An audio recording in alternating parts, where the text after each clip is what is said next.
નમસ્કાર દર્શક મિત્રો, આપ નિહાળી રહ્યા છો એસ લાઈવ ન્યૂઝ બુલેટિન. જોઈએ આજના મુખ્ય સમાચાર. અમદાવાદ રાયપુરમાં આવેલ શ્રી દ્વારકાધીશ મંદિરમાં ષષ્ઠી પૂર્તિ મહામહોત્સવ.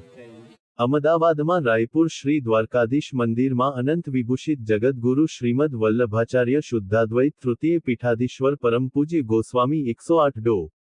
શ્રી વાગીશકુમારજી મહારાજશ્રીની નિશ્રામાં ષષ્ઠી પૂર્તિ મહામહોત્સવ ઉપલક્ષમાં વિવિધ કાર્યક્રમોનું આયોજન કરવામાં આવેલ છે. પરમ પૂજ્ય ગોસ્વામી 108 ડો.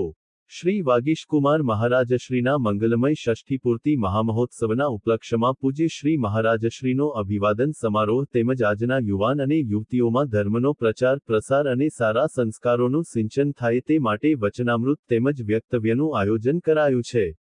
આ દિવ્ય ત્રિદિવસીય પ્રસંગોમાં તા 23 જાન્યુઆરી 2026 શુક્રવારના રોજ 56 ભોગ, તા 24 જાન્યુઆરી 2026 શનિવારના રોજ હોલી રસિયા અને તા 25 જાન્યુઆરી 2026 રવિવારના રોજ ડો. શ્રી વાગીશકુમાર મહારાજશ્રીનો અભિવાદન સમારોહ તેમજ તેમના વચનામૃતનો લાભ મળશે.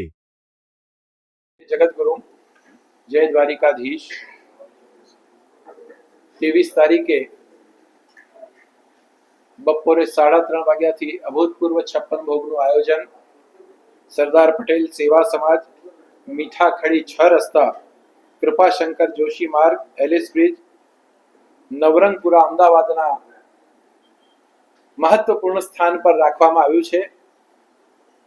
આ દિવસે મારો આગ્રહ છે કે સમસ્ત વૈષ્ણવજન, ભક્તજન એ બધા કાર્યક્રમમાં અવશ્ય હાજરી આપે. 24મી તારીખે સાંજે 6:30 વાગે ભગવાન કૃષ્ણની જે વાણી હતી બ્રજભાષા, એના રસિયાઓનો કાર્યક્રમ રાખ્યો છે અને એ રસિયા કેવી રીતે કરવા, કેવી રીતે ગાવા, એનું આખું ખૂબ સુંદર નૃત્ય નાટિકા સાથેનો કાર્યક્રમ નિર્ધારિત કર્યો છે. તો એ સિવાય ડોક્ટર પિયુષભાઈ પરીખનો આવતીકાલથી પ્રવચનોનો કાર્યક્રમ શરૂ થઈ રહ્યો છે.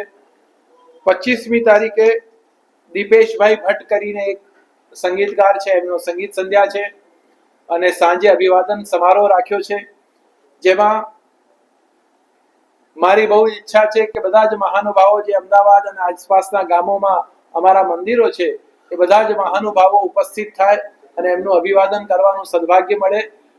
અમારું તો થતું જ આવ્યું છે અને થતું રહેવાનું છે, પણ હું બધાનું કરું એવો મારો એક વિશિષ્ટ આગ્રહ છે અને એટલા માટે જ 25મી તારીખે અભિવાદન સમારોહનો કાર્યક્રમ રાખ્યો છે.